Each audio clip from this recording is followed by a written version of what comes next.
Nah, seperti inilah cara kerja dinamo. Generator semacam ini diputar.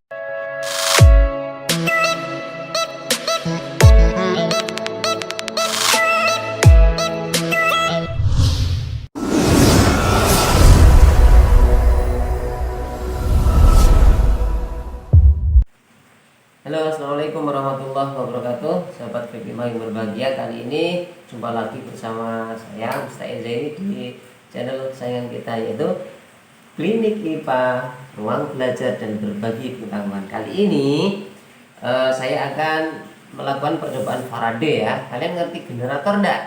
Listrik yang kita pakai itu berasal dari generator. Nah, apa saja isi dari generator itu, terus bagaimana prinsip kerjanya? Oke, sekarang kita akan belajar tentang percobaan Faraday. Oke ya. Kalau video sebelumnya kita sudah praktek bersama tentang percobaan Oersted, bahwa Oersted itu berhasil menunjukkan bahwa di sekitar kawat berarus listrik menimbulkan medan magnet. Artinya listrik dapat menghasilkan magnet. Nah, sekarang Faraday ini memiliki pemikiran yang sebaliknya dan dia bikin kepo alias penasaran. Mungkinkah listrik itu dihasilkan dari medan magnet, atau bisakah magnet ini menghasilkan listrik? Ternyata bisa. Kok bisa ya? Nah, sekarang akan kita peragakan ya. Yang pertama kita butuh magnet. Oke. Yang kedua kita butuh kumparan.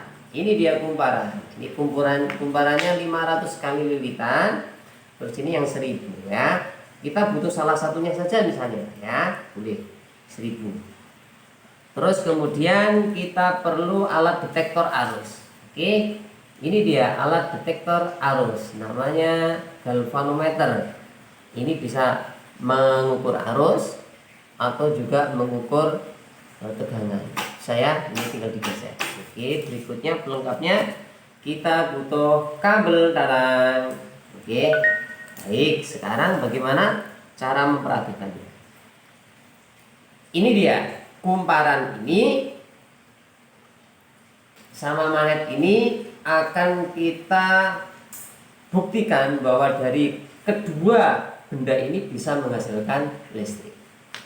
Itu ya. Yang pertama ini kita rangi dulu. Nah, seperti ini.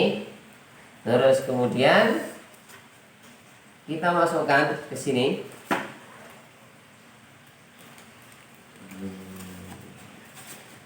Kalian bisa ini menunjukkan ke arusnya atau ke voltmeternya sama saja ya, nggak apa-apa ya. Yang hitam ke hitam ini. Nah, terus yang merah saya sarankan ini kan ada batas ukurnya. Kalian supaya arus yang sekecil apapun terdeteksi, maka pilih yang ukurannya 100 mikroampere. Oke.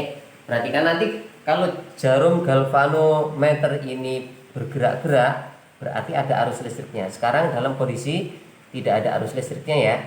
Oke. Kamera boleh ke bawah. Nah, saya senderkan di sini. Nah, sekarang perhatikan. Saya punya magnet nih.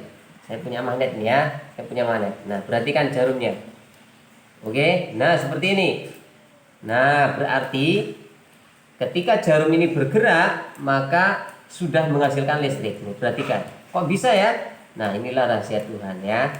Oke. Tapi kalau magnetnya saya diamkan seperti ini, perhatikan jarumnya nggak bergerak. Meskipun ada magnet, ada kumparan, tetapi jika tidak ada gerakan, maka tidak akan timbul GGL induksi yang menghasilkan arus induksi. Nah, ternyata syaratnya harus bergerak seperti ini.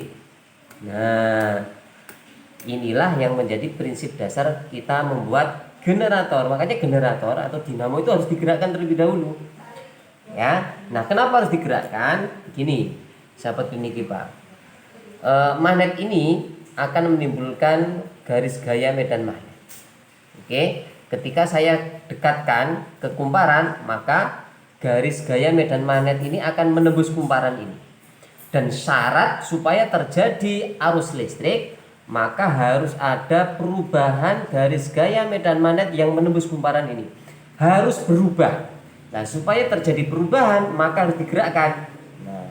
Nah, seperti ini. Intinya harus terjadi perubahan fluks. Cara memperbesarnya, maka bagaimana mempercepat perubahan ini. Oke. Ada 3 faktor sih sebetulnya yang mempengaruhi besar kecilnya gigel induksi ini. Yang pertama adalah kecepatan gerakannya ini. Yang kedua adalah kekuatan magnetnya ini. Yang ketiga adalah ini, banyaknya lilitan. Semuanya berbanding lurus ya. Semakin banyak jumlah lilitannya, semakin besar magnetnya. Terus kemudian semakin cepat gerakannya, maka akan menghasilkan arus yang semakin kuat. Oke ya. Nah, seperti ini prinsip kerja dari generator alias dinamo. Nah, sekarang kita peragakan.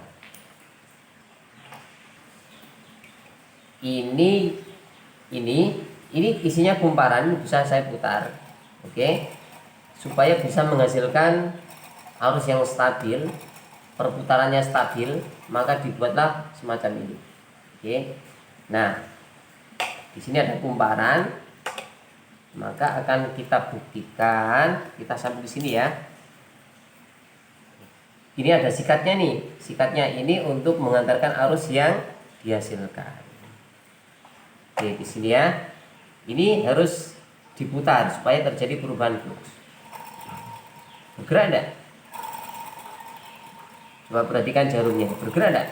Tidak. Kenapa? Di sini belum ada magnetnya. Nah, sekarang akan saya kasih magnet. Nah, di sini. Saya akan kasih magnet di sini. Oke, sekarang akan saya putar. Wow. Bagaimana sahabat klinik Pak? Jarumnya perhatikan. Nah, seperti inilah cara kerja dinamo. Generator semacam ini diputar. Biasanya kalau pakai diesel kan diputar pakai mesin diesel.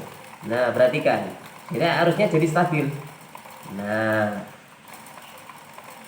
Oke. Nah, kalau saya hentikan berputar, maka arusnya jadi tidak ada. Oke, saya ulangi ya. Bagus. Kameramen hadap di sini. Nah, inilah penemuan Faraday yang sangat spektakuler.